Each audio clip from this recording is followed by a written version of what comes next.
हमने कुछ दिन पहले ही न्यूज़ में पढ़ा कि अब फर्टिलिटी रेट थोड़ा कम होते जा रहा है और इनफर्टिलिटी केसेस बढ़ते जा रहे हैं। क्यों और क्या होता है इनफर्टिलिटी, आज जानेंगे हेल्थ आशा में। नमस्कार एंड वेलकम टू हेल्थ आशा। मैं हूँ डॉक्टर प्रिया देवलेकर, आपकी होस्ट एंड दोस्त। आज हम बात करने वाले हैं इनफर्टिलिटी के बारे में। आज जब हम करियर को थोड़ा ज़्यादा प्रेफरेंस दे रहे हैं, मेल फीमेल बोथ, तब पेरेंटहुड या प्रेगनेंसी के चांस जब लेने होते हैं तब फीमेल्स थोड़ा लेट प्रेफर करते हैं। ये सेम है मेल्स में।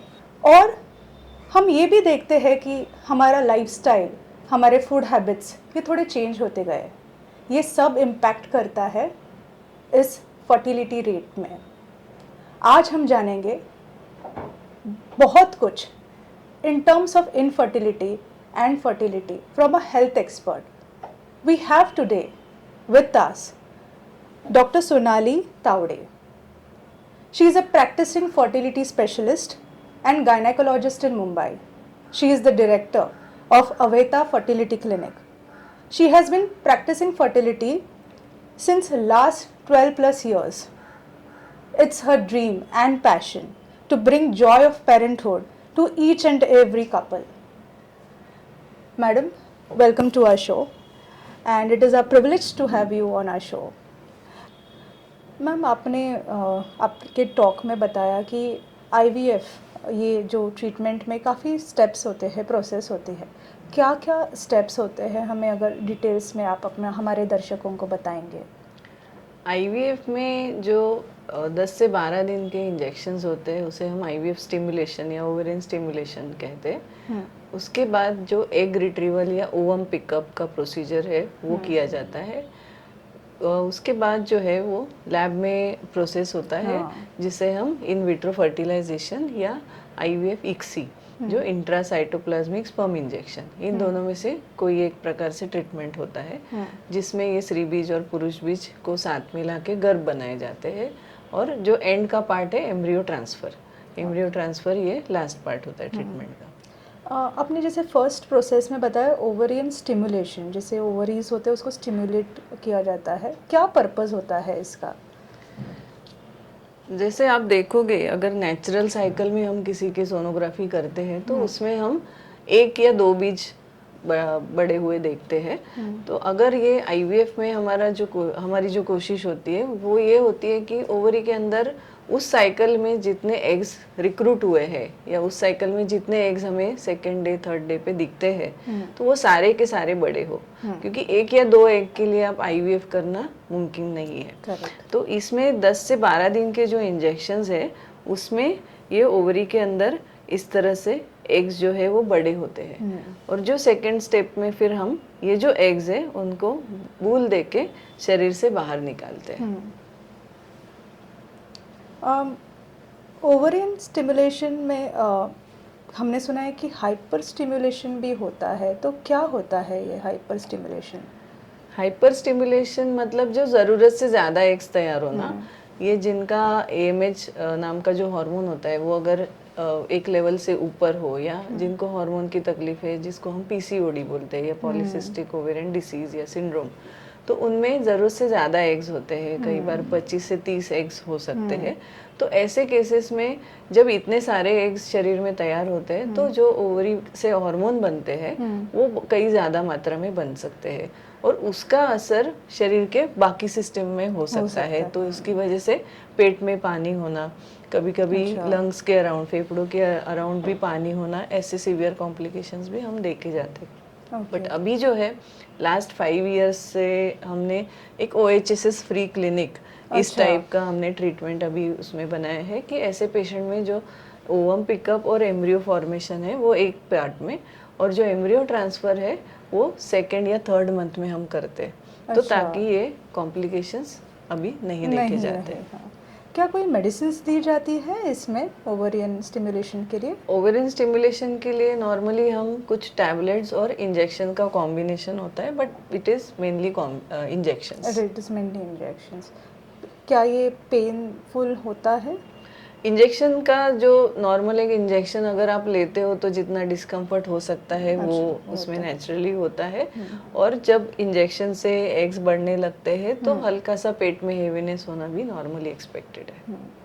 मैम इस प्रोसेस में भी कितना टाइम लगता है, स्टिमुलेशन प्रोसेस में? नॉर्मली 9 से 10 दिन में स्टिमुलेशन हो सकता है, बट कुछ लेडीज़ में अगर उनका रिस्पांस थोड़ा स्लो है तो ये 12 से 14 दिन तक भी एक्सटेंड हो सकता है। Oh okay. हम नेक्स्ट स्टेप की ओर अगर बढ़ते हैं तो अब स्टिमुलेशन के बाद आई थिंक रिट्रीवल आता है, जैसे क्या होता है इस प्रोसेस में?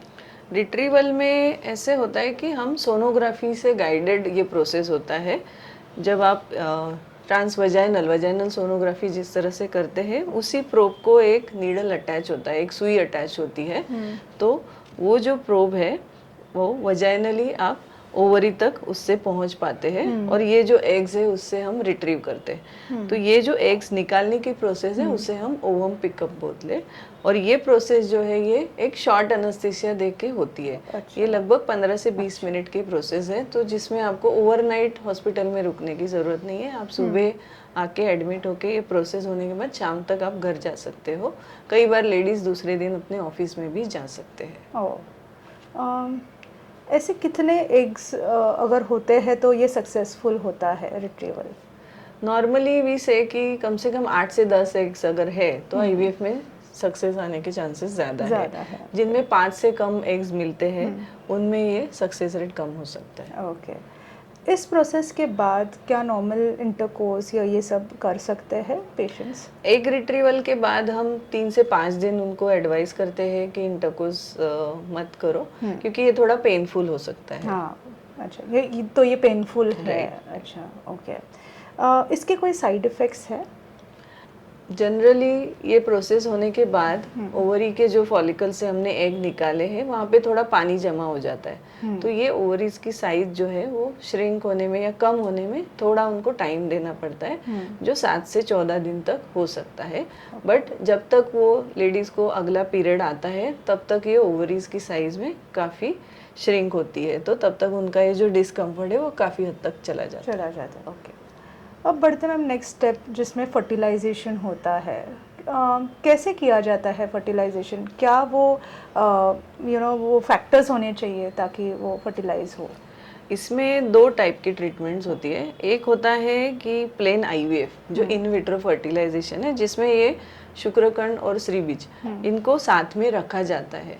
इसमें जो फर्टिलाइजेशन या फलन है ये अपने आप या नेचुरली होता है। और दूसरी ट्रीटमेंट है आईवीएफ इक्सी। इक्सी मतलब इंट्रासाइटोप्लाज्मिक स्पर्म इंजेक्शन।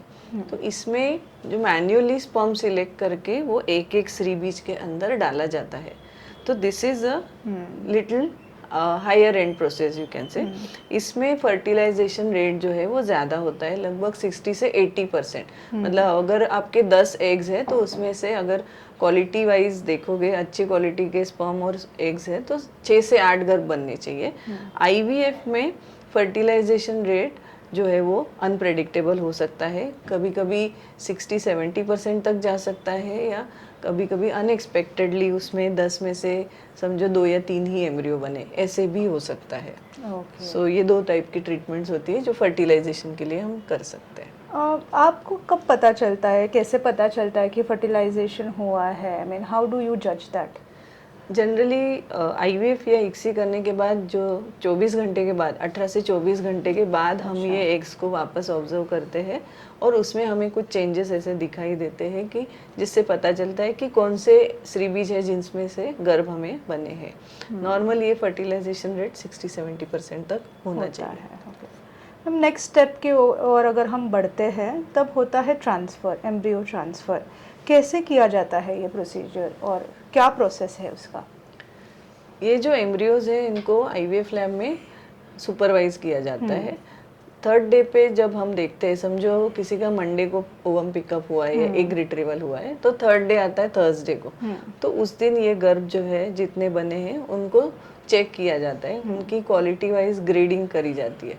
तो जो अच्छे क्वालिटी के गर्भ है उसमें से 2 या 3 गर्भ जो है उसको हम सिलेक्ट करके वो एम्ब्रियो ट्रांसफ़र की प्रोसेस के लिए यूज़ कर सकते हैं। अगर किसी के ज़्यादा गर्भ बने हैं तो उसमें एम्ब्रियो फ्रीजिंग मतलब ये स्टोर करना, उसको कोल्ड स्टोरेज में स्टोर करना, ये प्रोसेस भी हम कर सकते हैं। और ये एम्ब्रियो ट्रांसफ़र 5th डे भी हम कर सकते हैं, जिसे हम ब्लास्टोसिस्ट ट्रांसफ़र कहते हैं। तो 3rd या 5th डे करना है, ये आपके डॉक्टर आपके साथ डिस्कस करते हैं, आपके कितने एम्ब्रियोज बने हैं, कैसे क्वालिटी के बने हैं, ये सब के ऊपर ये चीज़ डिपेंड करती है। ओके। ये भी प्रोसीजर पेनफुल होती है ट्रांसफ़र? एम्ब्रियो ट्रांसफ़र की प्रोसेस जो है वो बिल्कुल पेनफुल नहीं होती है, क्योंकि इसमें एक बहुत ही सॉफ्ट कैथेटर होता है जो आपके यूट्रस के अंदर या बच्चेदानी के अंदर जाता है, और वो बहुत ही पतला होता है, जिसमें ये एम्ब्रियोज हम लोड करते हैं। उसमें बहुत हल्का सा जो कल्चर मीडिया होता है वो फ्लूइड भी वहाँ पे मौजूद होता है। और ये प्रोसेस जो है हम प्रिफर करते हैं कि सोनोग्राफी गाइडेड करें, तो पेट से आपका साइमल्टेनियसली सोनोग्राफी होता है और ये वजाइनली प्रोसेस होता है। इसमें कोई एनेस्थीसिया की या बूल की भी ज़रूरत नहीं होती है। प्रोसेस होने के बाद, प्रोसेस 5 से 10 मिनट का ज़्यादा से ज़्यादा हो सकता है, वो होने के बाद आप आधे से 1 घंटे में घर भी जा सकते हैं। अच्छा, इंटरकोर्स क्या कर सकते हैं? मतलब कुछ एक जैसे एक सवाल आया था एक पेशेंट का कि क्या हम रेगुलर इंटरकोर्स कर सकते हैं after the transfer? After transfer generally हम अवॉइड करते हैं 5 से 7 दिन तक, और एम्ब्रियो ट्रांसफ़र के बाद कोई भी ऐसे हेवी एक्टिविटी करना भी उचित नहीं होगा। 3 से 4 दिन पेशेंट को कंप्लीट रेस्ट बोलते हैं, और उसके बाद उनकी धीरे धीरे एक्टिविटीज़ वो बढ़ा सकते हैं। Okay. Early signs of pregnancy कैसे पहचानते हैं once the embryo is transferred?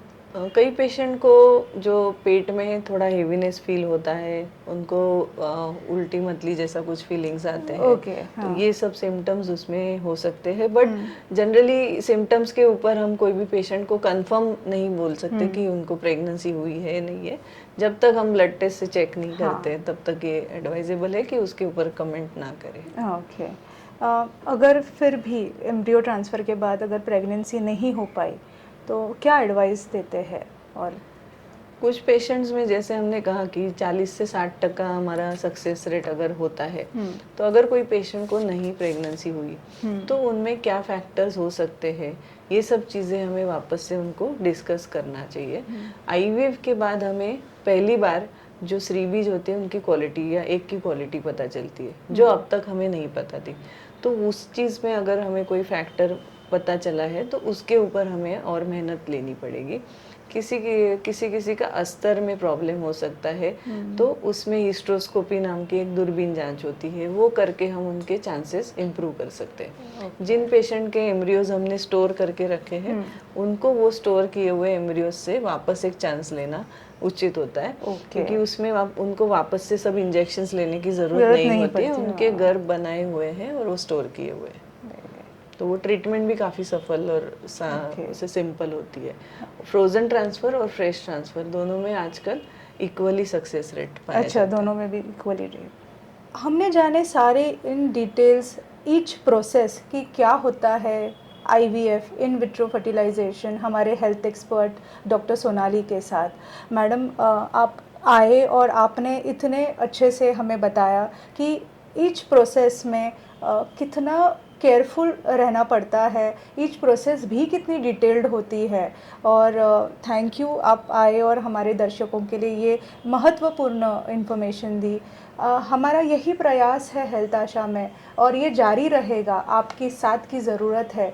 इसी के साथ मैं लेती हूँ एक छोटा सा ब्रेक, फिर मिलते हैं अगले हफ्ते एक और हेल्थ एक्सपर्ट के साथ। तब तक धन्यवाद। For following our videos and hearing more of such information, do follow Dr. Priya Devlekar's Health Asha, and also to subscribe my channel. If you require any specific health topic to be covered in my talk show, do let me know. Thank you.